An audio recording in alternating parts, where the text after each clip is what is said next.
हमारे श्री पंढरपुर में एक भक्त हुए, उनका नाम था दामाजी पंत। क्या नाम था?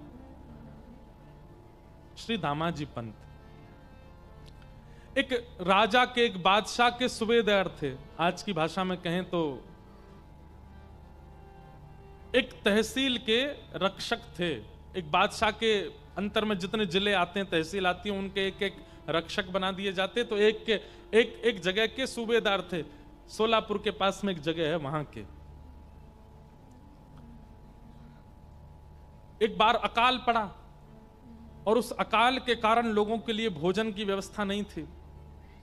धीमे धीमे लोगों की मृत्यु हो रही थी। दामाजी पंत ने जब देखा कि भाई लोगों की मृत्यु हो रही है, बिना अन्न के, बिना सामग्री के भोजन नहीं कर पा रहे। आए दिन दामाजी जैसे ही अपने घर से निकलते थे तो 2-4 शव यात्राएं जा रही होती थी, और कोई पूछता था भैया इनके प्राण कैसे चले गए? बोले भुखमरी के कारण प्राण चले गए। अकाल पड़ा है, खाने को अन्न नहीं है, बादशाह राजा सब अपने भंडार भर रहे हैं, जनता पर, प्रजा पर कोई कृपा कर नहीं रहा है, लोग मर रहे हैं। दामाजी क्या करते थे? अपने घर आते और घर की कुछ सामग्रियां बेच देते, कुछ अन्न इकट्ठा करके और फिर लोगों में बांटते। अपनी पत्नी के आभूषण बेच देते, फिर लोगों में बांट देते। धीरे धीरे करके उन्होंने अपने जितना उनका जीवन की जमा पूंजी थी सब खर्च कर दी। और सब करके करते क्या थे? अन्न खरीदते, अन्न लाते और लोगों में, गांव में बांट देते। जितना उनसे हो पा रहा था लोगों की सेवा में दे रहे थे। लेकिन एक समय ऐसा आया श्री दामाजी पंत के पास में अब बेचने के लिए कुछ भी नहीं था। एक घर में कितनी सामग्री होगी? ज्यादा से ज्यादा 2-4 घरों को दे सके इतनी सामग्री थी। लेकिन यहां भुखमरी तो पूरे क्षेत्र में थी, अकाल तो पूरे क्षेत्र में था। तो दामाजी पंत एक दिन रात भर सोचने लगे, क्या करूं मैं, कैसे इन जीवों का कल्याण करूं, कैसे इन लोगों को मरने से बचाऊं। क्योंकि वे एक सूबेदार थे, एक तहसील पूरी, एक जिला पूरा उनके अंदर में ही आता था। तो बादशाह का अन्न कोष, उसकी चाबी उन्हीं के पास ही रहती थी। बहुत ध्यान से सुनना, बादशाह के अन्नकोष की चाबी उन्हीं के पास रहती थी। दामाजी पंत ने अपनी पत्नी को रात में बुलाया और कहा, देवी मेरे मन में एक योजना तो है लोगों के घरों में अन्न पहुंचाने की, लोगों की मृत्यु को टालने की, लोगों को जीवन देने की, पर इस योजना से मेरे प्राण चले जाएंगे। पत्नी घबरा गई, बोले आप कैसी बात कर रहे हैं? ऐसा कुछ भी नहीं करना जिससे आपके प्राण जाएं, मैं कहां जाऊंगी फिर? दामाजी कहने लगे, देवी मेरे एक के प्राण जाएंगे पर लाखों के प्राण बच जाएंगे। और ऐसा भी हो सकता है कि मेरे तो प्राण जाएं, साथ में तुम्हारे भी प्राण ले लिए जाएं। पत्नी बोली, ऐसा क्या विचार कर रहे हैं आप? तब दामाजी बोले, मेरे पास ये अन्न कोष की चाबी है बादशाह की, उसमें इतना अन्न होगा कि अगले 2-3 महीने तक, जब तक वर्षा का समय नहीं आता, जब तक ठाकुर जी की कृपा नहीं होती पृथ्वी पर, तब तक लोग मरेंगे नहीं, इतना तो अन्न होगा। उसको मैं खोल दूंगा, लोगों में बांट दूंगा, और फिर जब बादशाह को पता चलेगा वो मुझे सूली पर चढ़ाएंगे, और हो सकता है कि मेरे साथ साथ तुम्हें भी चढ़ा दें। लेकिन मेरे मन में आता है कि अगर मेरे प्राण चले जाएं, लाखों के बच जाएं, तो ये सेवा मैं कर सकता हूं। अब इस बात को सोचिएगा, ऐसी विचारधारा रखने वाला व्यक्ति वो कपटी नहीं हो सकता, उसके चित्त में छल नहीं हो सकता, उसके चित्त में चतुराई नहीं हो सकती। ऐसी बुद्धि वही कर सकता है जिसका चित्त बहुत सरल और निर्मल हो।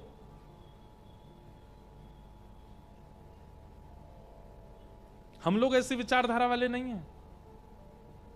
हम लोगों की विचारधारा विचित्र है। संकट आने पर हम अपनी रक्षा प्रधान मानते हैं,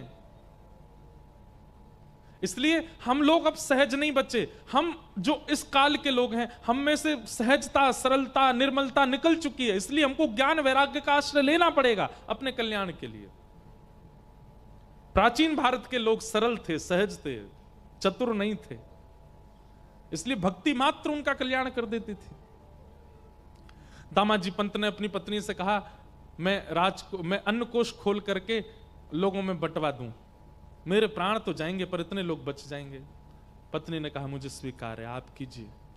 और श्री दामाजी पंत ने अन्न कोष का भंडार खोल दिया और राजा बादशाह को पता ना चले, रात रात में पूरे पूरे लोगों से लुटवाया खूब अन्न। इतना अन्न था उस अन्न कोष में कि 1 महीना तक लूटते रहे, फिर भी कम पड़ गया, फिर भी खत्म नहीं हुआ। लोगों के घरों में अन्न चला गया, लोग रोटी सब्जी बना के पाने लगे, भुखमरी बंद होने लगी, लोगों के प्राण जाने बंद हो गए। लेकिन ये खबर जैसी बादशाह को पता चली कि उनसे बिना पूछे दामा पंत ने अन्न कोष खोल दिया।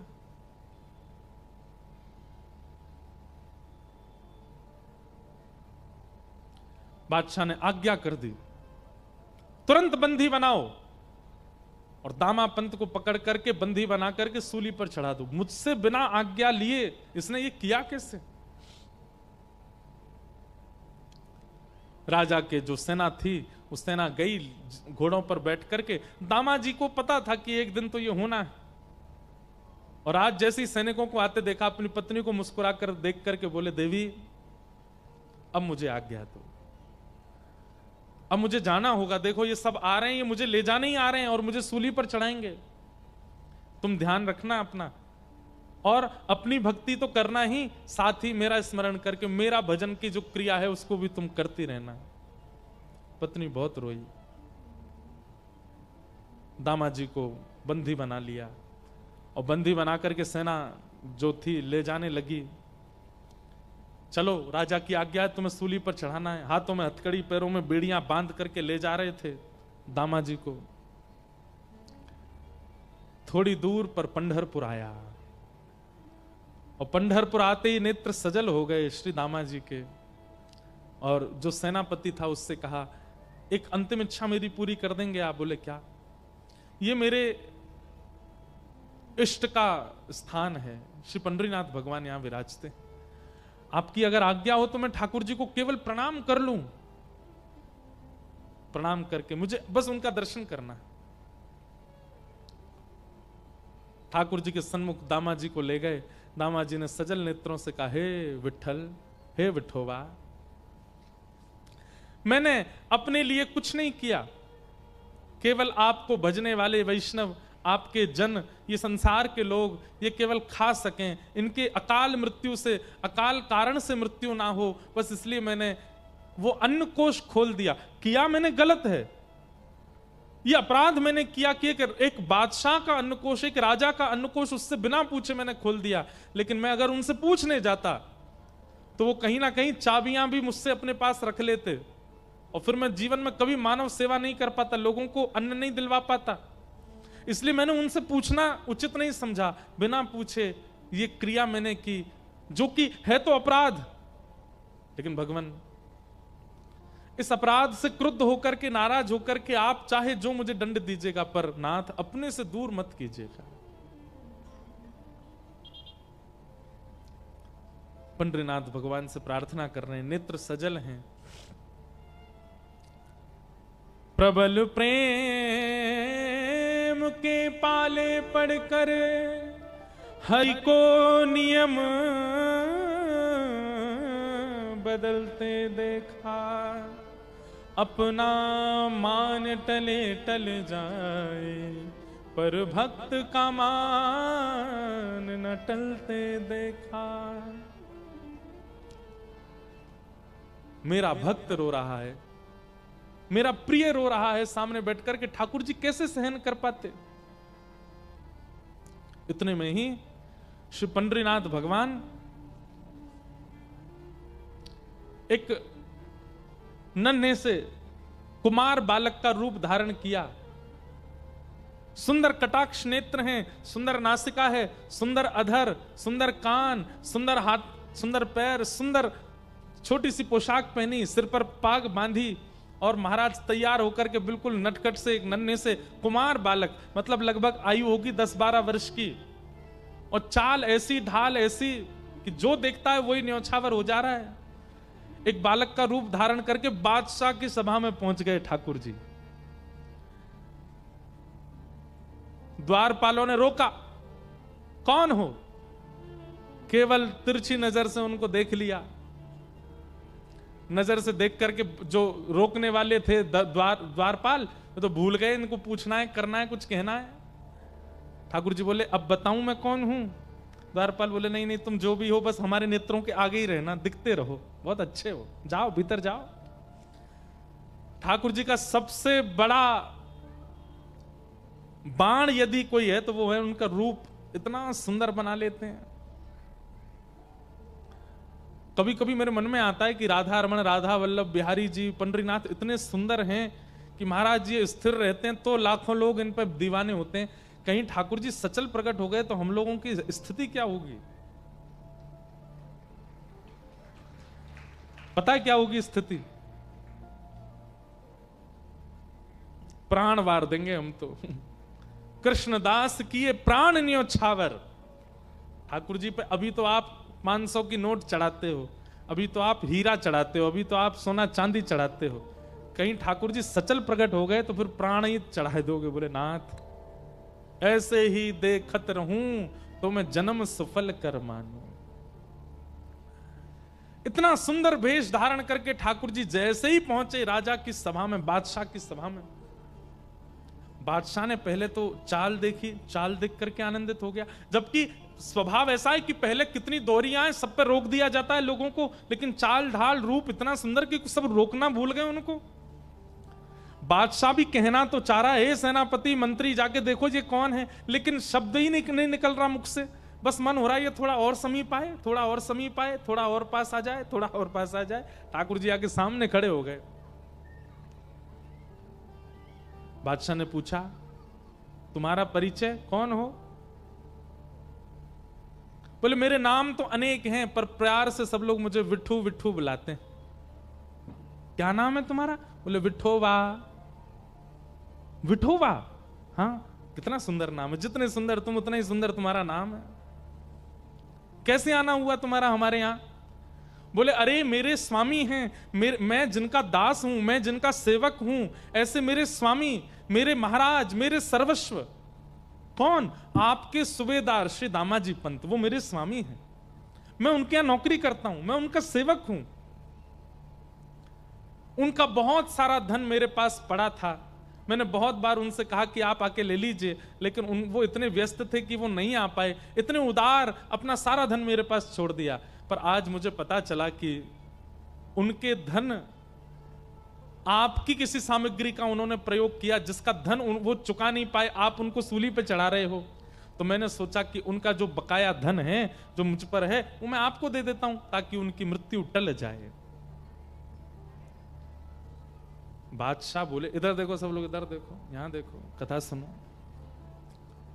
बादशाह बोला, बातें तो तुम बहुत अच्छी कर रहे हो, तुम्हारा स्वर भी बहुत मीठा है, देखने में भी बहुत सुंदर हो, लेकिन भैया तुम्हारे जो स्वामी हैं उन्होंने इतना अन्न लिया है कि उसको दामाजी पंत क्या, किसी देश का कोई बहुत बड़ा सेठ भी चाहे तो नहीं भरपाई कर पाएगा। इतना अन्न प्रयोग में लिया उन्होंने, कहां से दोगे इतना धन? बोले, आप ले लीजिए, कम पड़े तो बताइएगा। कहां है, लेके आयो? कोई बैलगाड़ियों में लायो? किस में? बोले, नहीं, ये रखी पोटली। बादशाह जोर से ऐसा बोले, इस पोटली में लाए? बोले, हाँ। चलो निकालो, कितना है हम भी देखें। सब लोग हंसने लगे। ठाकुर जी ने पोटली खोली और जैसे ही उल्टी करी, निकलता ही गया, निकलता ही गया, निकलते ही गया, निकलते ही गया। सोने का एक मानो जैसे मेरू पर्वत जैसा खड़ा हो गया राजा के सामने। बादशाह तो आज पहले तो रूप पे मोहित हो गया, फिर वाणी पर मोहित हो गया, चाल ढाल पर मोहित हो गया, फिर ये चमत्कार देख करके वो तो बिल्कुल मानो जैसे न्योछावरी हो गया। भैया बस बस बस बस बस करो, ये तो अन्न क्षेत्र में इतना अन्न नहीं था जितना तुम धन दे रहे हो, ये तो उससे बहुत ज्यादा दे रहे हो।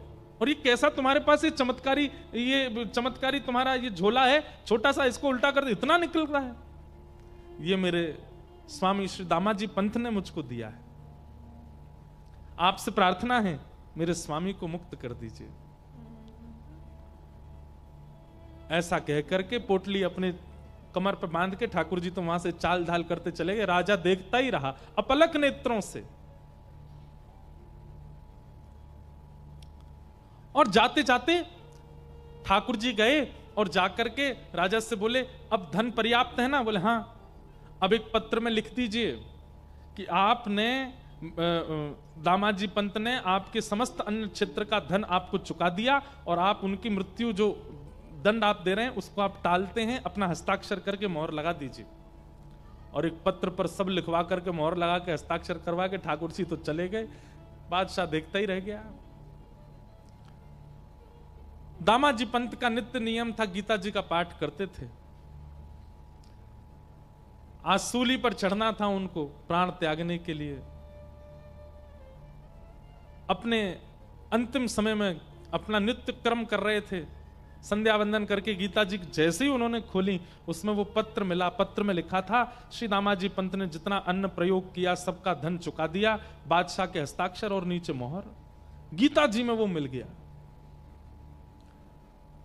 दामाजी पंत देख करके आश्चर्यचकित हो गए। और यहां सब लोग उनको उठाने के लिए, अब ये पत्र किसको दिखाएं, कौन मानेगा? पत्र तो देख लिया। इतने में कुछ लोग आए और राजा ने उनको भेजा था सेना को, और सेना से जाकर के कहा, भैया दामाजी पंत की जो मृत्यु के लिए सूली बनाई है ये स्थगित करो।